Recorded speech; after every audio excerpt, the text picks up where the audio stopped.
He started his company while he was doing his Laurier MBA just down the road.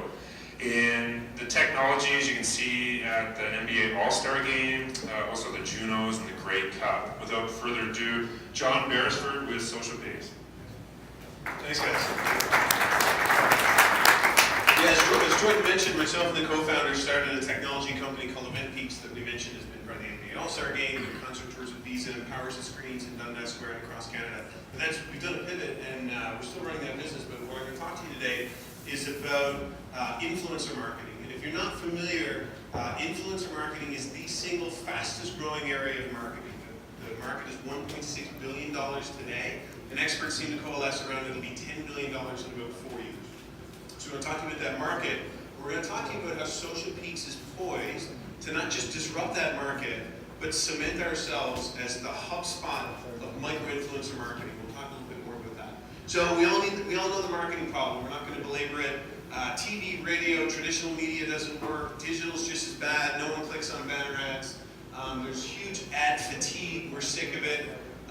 In the endorsement side of it, celebrity endorsements don't work, right? So only 3% of people are influenced by it. But people in our social network, people that we know and trust, do. 94% of consumers trust an advocate within their network.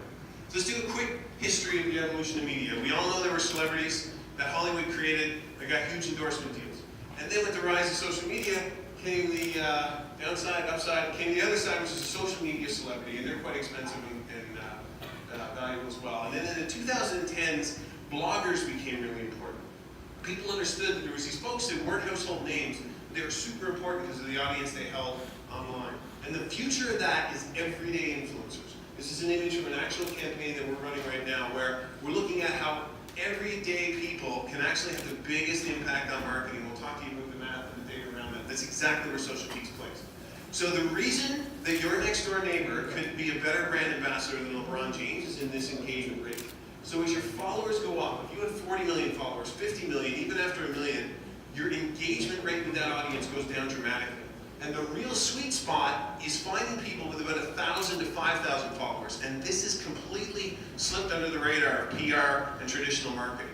And that's where we play. That's 100% what EventPeaks is doing. And the reason we're there is because this is where the biggest bang for our buck is. This is where the engagement's the highest. And we know that millennials and people shopping on social all rely on these folks more than they do a celebrity. So the challenge for the marketing world is how do I find, recruit, and manage a large number of these micro-influencers that can deliver the best value for our marketing campaigns. And that's 100% what SocialPeaks is built, and that's what we're doing today. So how does it all work? There's two ways we find people.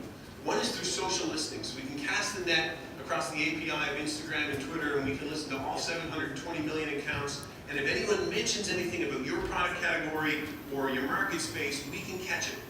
The other way we find people is really interesting is not about what they say, but who they follow. All of us follow certain people on social media because we're interested in that thing, whether it's mountain biking or gluten-free cooking. And so we can analyze the accounts of these lighthouse accounts and figure out who the followers of those people are en masse. And then we provide really powerful filtering against that. So these are actual numbers. So we can tell you that of the 4 million plus people that follow the Property Brothers, Martha Stewart, and Mike Holmes, we can tell you that there are 11 who live in Toronto, have the word contractor in their bio, and have more than 5,000 followers. And that'd be pretty important for someone to know if you were in DIY marketing. And then we help with influencer analysis, campaign analysis, and influencer management. And that's what we do right now today at SocialPeaks. So our business model is sort of two-sided right now. It's not two-sided. We got two markets that are working right now. One is that agencies use SocialPeaks for their customers. The customer never knows who we are. Agencies deliver campaigns like this. We hide in the background. We've already recruited some of Ontario's best marketing agencies, and they've made us part of Fortune 500, Fortune 1000 campaigns.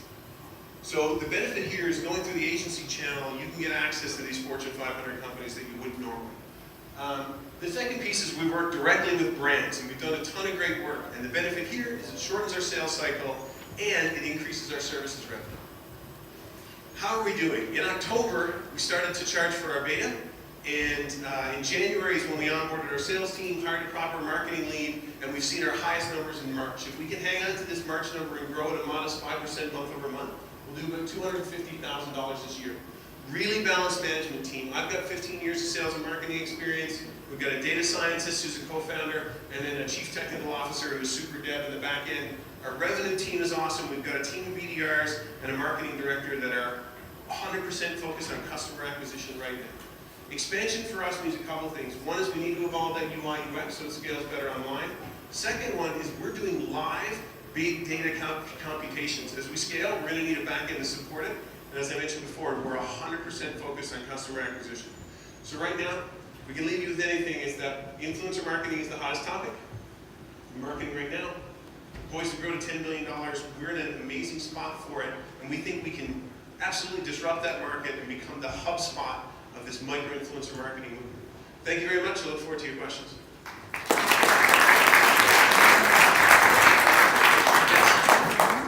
How much money are you looking for? What's your burn?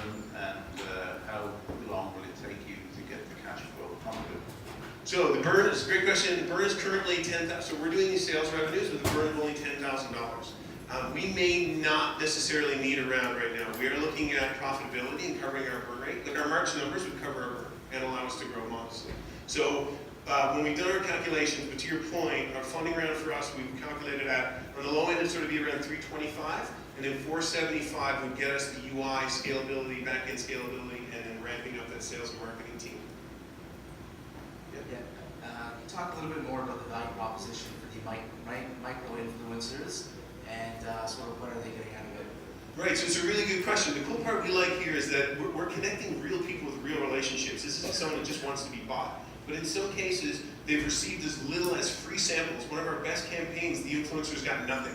We outperformed Facebook advertising 5 times on the investment, and the influencers, all they received was 2 free cans of a sugar-free, gluten-free vodka beverage that's delicious. So in some cases, it's nothing. In some cases, it's just samples or co-collaboration. But in some cases, it will be, hey, here's how much we'd love you to do something more involved. It sort of depends on what the campaign parameters are. But the value prop for this is as we go downstream, these people are less expensive to deal with. And in fact, if you could hire a celebrity, you wouldn't want to because the engagement rate goes down. So that's sort of why the math makes such sense in a marketing space. Yes? Nice presentation. Thank you very much. I actually happen to agree with your thesis. I like it. But what happened to the revenue? So you're charging $1,500 a month data, right? Well, so it was $1,500 a month, and we signed, a bunch of agencies signed up for an entire year. Okay. And it dropped off and then it came back. What do you think happened in March? Because it's early, you're still testing. Right. So what did you do different? So in January is when we hired the BDRs and hired the marketing manager and really ramped up our marketing efforts. And so that takes time. So 60 days later is probably when your sales team gets a bit better. The leads we started in January are finally closing in March. But now we've got that top of funnel humming. In fact, our inbound is next to nothing right now. As we start to improve that, that's where we're going to see the hyper growth. So we're doing this with almost no inbound leads, but they're starting to come now. And so 6 months from now, it'll be a much healthier funnel. Does that make sense, or? It makes sense. I'm just thinking, if you can keep flipping along like that, you probably don't even need our money. That's right. So there is a decision to make, which is, do we collaborate along? Like right now, we can cover, if we do this again, we have a company that never needs funding. Like we're double our burn rate in March if we sell again. The challenge is our timing is so perfect. Like this is the fastest growing market. There's hardly any competitors out there. The competitors that are out there have raised up to $10 billion. We can do 85% of the features they have right now. So the decision is more around how fast do you want to scale and how quickly do we need to defend our position. And that would probably be the decision we'd work with an investor on to decide, hey, should we take money and try and go faster? So I think early on like this, Yeah. as you mentioned, these guys who have 2,000 followers, you can probably get them pretty cheap, right? That's right, yeah. As they get smarter, they're going to realize they can charge more. So Correct, things are going yeah. to get more expensive. What happens if there's a crash and these guys just disappear? Yeah, it's a good question. I mean, word of mouth marketing has sort of been around for thousands of years, and that's essentially what we're tapping into. The fact that we're going downstream means that the potential for marketers is infinitely higher than people who are trying to find folks with like 250,000 followers. So that's not really the worry we have right now.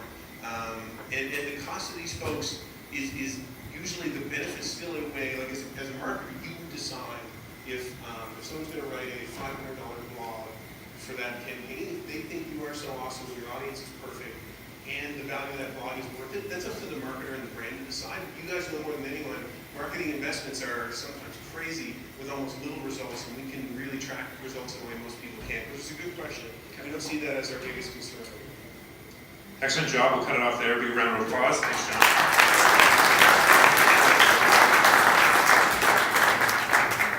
And so this is our last pitch of the morning. We'll welcome up